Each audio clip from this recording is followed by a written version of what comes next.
May 2007, the MGM Grand Garden Arena in Las Vegas was packed to the rafters. Nearly 16,000 fans were in attendance for UFC 79, which featured a 9-fight card topped by 2 title bouts. At welterweight, Georgia's St. Pierre defended his title against Matt Serra, and in the co-main event, Quinton Jackson challenged Chuck Liddell for the light heavyweight strap. But those fights were mere footnotes in comparison to the main event of the evening, a bout between 2 former champions in their respective divisions.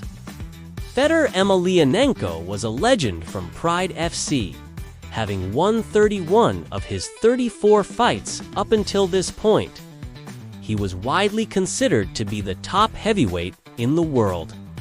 But standing opposite him was a young upstart, a man who had worked his way from the regional circuit to the UFC via the now defunct WEC. His name was Brock Lesnar. He was a former college wrestler at the University of Minnesota and an even more successful amateur wrestler before that. With a background in wrestling, he'd been highly touted as a future star of the UFC since his debut in 2008. But few predicted that he would become champion so quickly, or that he would do so in such devastating fashion. Lesnar was coming off the back of a submission win over Heath Herring in his previous outing. But in that fight, he'd suffered a serious eye injury after accidentally poking himself in the face. As a result, he was forced to wear a protective visor for the fight with Emelianenko. After weighing in, Lesnar spoke to the media. "I'm excited. I'm ready.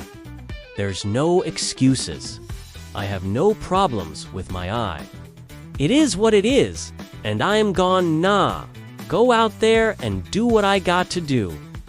Despite being hindered in his vision, Lesnar claimed that it wouldn't affect his performance come fight time.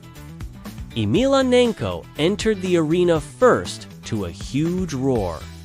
He stood composed as ever in his signature black shorts and red shoes, soaking up the adulation of the crowd.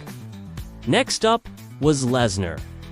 He walked out to a chorus of boos. In his trademark dark trunks and wife beater, he looked like your typical angry young man on a mission. Both fighters made their way to the octagon, and after the customary touch of gloves, the referee signaled for the bout to commence. The bell rang, and Emelianenko immediately pressed forward, stalking his prey.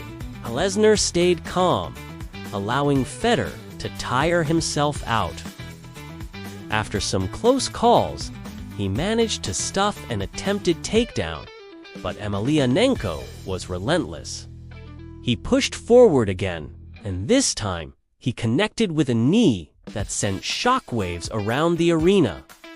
But Lesnar remained composed and weathered the storm. The first round came to an end without either man gaining any real advantage. The second started with Lesnar pressing forward, looking to use his superior reach. Emelianenko, however, was unfazed. When he saw an opening, he shot for a takedown, but Lesnar sprawled out and stuffed it. Then, out of nowhere, Emelianenko landed a spinning kick that caught Lesnar flush on the jaw. Lesnar stumbled backwards, clearly dazed, but he was still standing. Emelianenko followed up with some heavy punches, but Lesnar covered up, protecting his head. After just 1 minute and 34 seconds of the second round, Emelianenko had the commentators and fans on the edge of their seats when he connected with an uppercut that dropped Lesnar. Once again, he followed up with several unanswered punches, and the referee intervened. ending the contest. Many in attendance were stunned into silence. Some sections of the crowd couldn't believe what they'd just witnessed. Others thought that perhaps the decision had been premature, but replays confirmed that Emelianenko had done enough to earn the stoppage. Lesnar looked visibly upset, but he was comforted by his coach, Greg Jackson. As Emelianenko celebrated with his cornermen, UFC President Dana White couldn't help but shake his head in disapproval. The dismay on his face was evident for all to see. Later on, he told reporters, "That was one of the worst performances by a top fighter that I've seen in a long time. To me, he quit. He just quit." After the event, White revealed that Lesnar had actually agreed to take the fight with Emelianenko on just 6 days' notice. Apparently, Randy Couture had been scheduled to face Emelianenko that night, but he pulled out due to a shoulder injury. White had tried to get Andrei Arlovski to step in instead, but he too had turned down the offer. So it was that Lesnar found himself in the position that he never expected to be in, facing the greatest heavyweight of his generation. But why did Lesnar lose so badly? In the aftermath of the defeat, the media was quick to point the finger at Lesnar's eye injury. After all, how could anyone perform effectively with impaired vision? However, in the years since, Lesnar has revealed that the problem wasn't his eye, but his mind. He'd later claimed that he'd had a panic attack during the bout. In the lead-up to UFC 200 in 2016, Lesnar was interviewed by journalist Ariel Helwani. During that conversation, he divulged exactly what had happened in the locker room before his fateful encounter with Emelianenko. "I was so scared that I had a panic attack," said Lesnar. "I didn't know what to do. Do you ever get stage fright? That was the most I've ever gotten. My breathing was off. I remember walking through the hallway to get to the locker room. My breathing was so bad. I remember sitting in the corner of the locker room and saying to myself, 'You're about to get your ass kicked.'" He also stated that he'd never fought anyone as good as Emelianenko. "I'd never been in there with someone that was more skilled than I was. In all honesty, the guy was a legend. He had a hall pass. I was like, how am I going to beat this guy?" It's fair to say that this admission somewhat diminished Lesnar's status as a fighter. After all, if he can experience debilitating anxiety before a fight, does that make his subsequent wins any less impressive? It's hard to say. But regardless of whether his victories should be viewed through a different lens, the fact remains that he's still a former UFC heavyweight champion. Following his loss to Emelianenko, he took some time away from the sport before returning to face Shane Carwin in July 2009. Since then, he's gone on to have 2 separate stints in the UFC, winning the championship for the second time in 2010 and losing it to Cain Velasquez 5 months later. His second stint in the promotion saw him battle with Mark Hunt in 2016. He was awarded the victory by unanimous decision, but it was later changed to a no contest after he tested positive for the banned substance clamifene. The following year, he was suspended for 1 year after he failed to report for unannounced drug tests.